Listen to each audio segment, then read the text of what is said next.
Have you ever started your day yelling something like this? Hurry up, we're going to be late. When I think about our family prior to Pressure Free in 2010, I probably started every morning like that. Hurry up, we're going to be late. I can remember this one morning. Perhaps you can relate. I live in Michigan, and we have so much junk in the garage, we couldn't keep our cars in there. So the car was out. We're also a hockey family. There had been practice the night before. It was a real cold night. In fact, like the first big snow.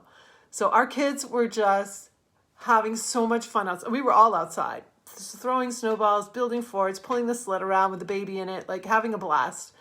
And so the next morning, time to go to school. And we have this place in the kitchen where you could put all the mittens, gloves, boots, everything to get dry. But had anybody put their stuff there? No. So I got in the kitchen early in the morning. Everything is still wet. The kids are, putting on their boots and they're all wet. Like, it was just a mess. It was really a mess.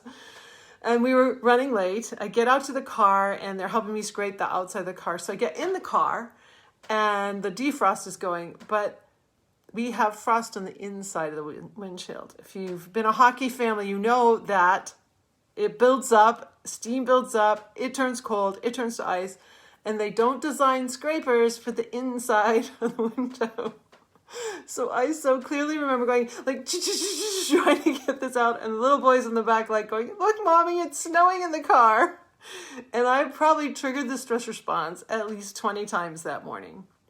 Just over and over again, just trying to get the family to school and to work in the morning. So I think about that and I realize that when you're in the stress response, when you're in the stress cycle, it's extremely hard to be the author of your life. I was just coaching this earlier today on a call with Leela Veronica. It's pretty much impossible because you're in a state where things can feel like a threat, even if they're really small. Like having to scrape the inside of the windshield was a threat. It was a threat to me being on time. So that's why I was triggering the stress response, to get all that adrenaline so I could go faster. But it doesn't make you a good driver, and it doesn't make you a good author of your life. Things happen. You say things and do things that you later regret. I did that so much. I overreacted to things when I really didn't need to.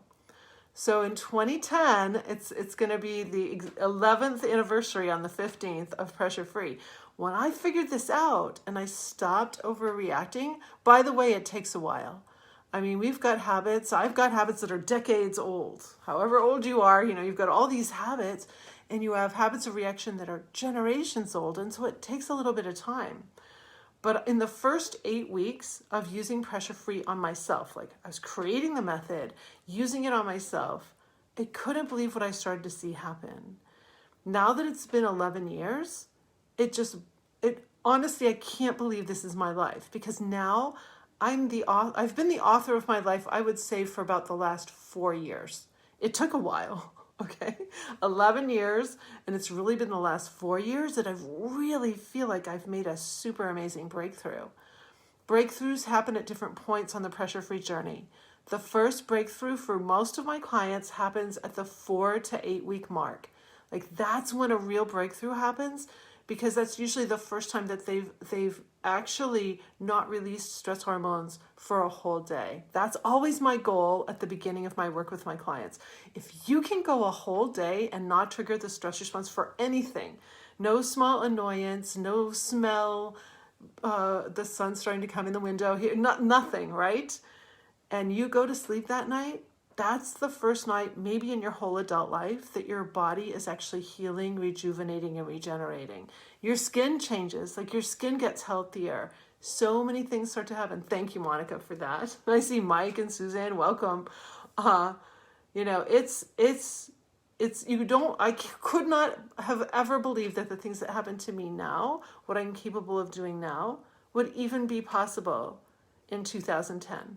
If you had told me that I wouldn't have eczema all over my hands, I would have just laughed because I had it since I was 13 years old. I would have just said, that's impossible.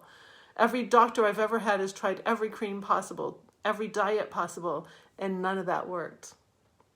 What did work is the pressure-free method. So if someone had said that to me, I just would have been in total denial about it. It's so incredible what my clients tell me has happened to them. I had a client who just finished up with me, and she said that, I have to tell you that you saved my life. I didn't save her life. I showed her how to save her own life. I empowered her to use these tools, the over 40 tools I've created in this intro course. I taught her. She saved her own life. And then she told a relative of hers that working with me was the best investment she's ever made. Now that's pretty high praise. We invest in a lot of things, right? Cars and homes and all kinds of things, education of all sorts. So that was really incredible to hear that back. And I used to have a hard time taking compliments. Maybe this is you too. Like that was a part of my life story. Someone would compliment me and I'd just like shove it right back because I couldn't handle it. So taking a compliment and actually just saying thank you, so much I've been learning, but I wasn't able to learn it when I was under the influence of stress hormones. I really wasn't. I was blind to so many things. I couldn't see it because I was in that threatened state. So it's fascinating to think about how you can start to write your story, really create the life that you want, design the life that you want. When you're in mental or physical pain, or financial pain or work pain, it's so difficult to vision. It's so difficult to craft your life. But when you step out of that stress cycle and the pains disappear, the mental pains, the physical pains, the work pains, the financial pains, because finally you're not blocking money anymore. Stress blocks money. No one's going to give you money if you're a stressed out person. They're going to reluctantly give it to you. So it's like when all that starts to change, you get to be the author of your life. That's a really beautiful thing. It's really easy to stay in victim mode. I've stayed in victim mode about a couple of things in my life for a very long time. And that was not helping me be the author of my life.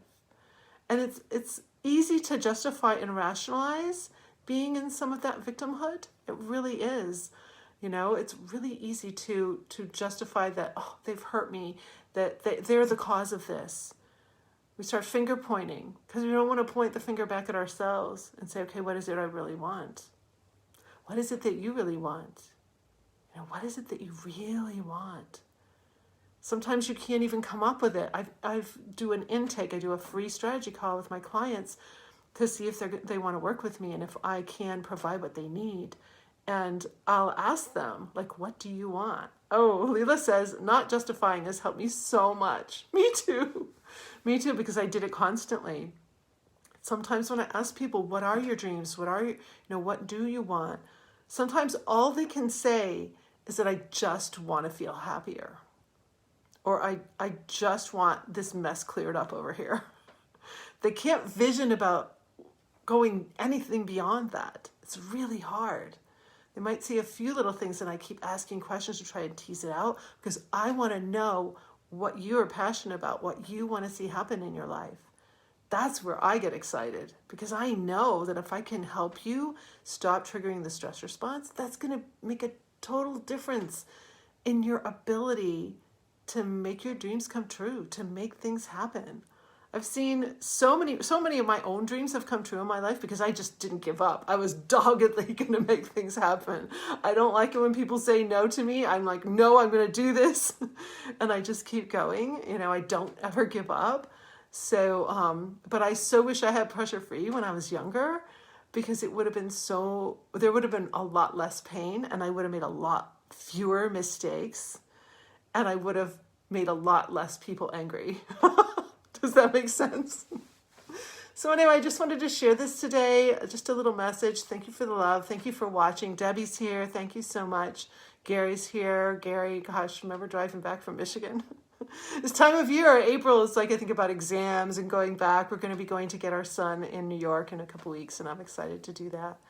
And Leela says, less pain, fewer mistakes. So, so nice. So have a beautiful pressure-free night, and I will see you soon.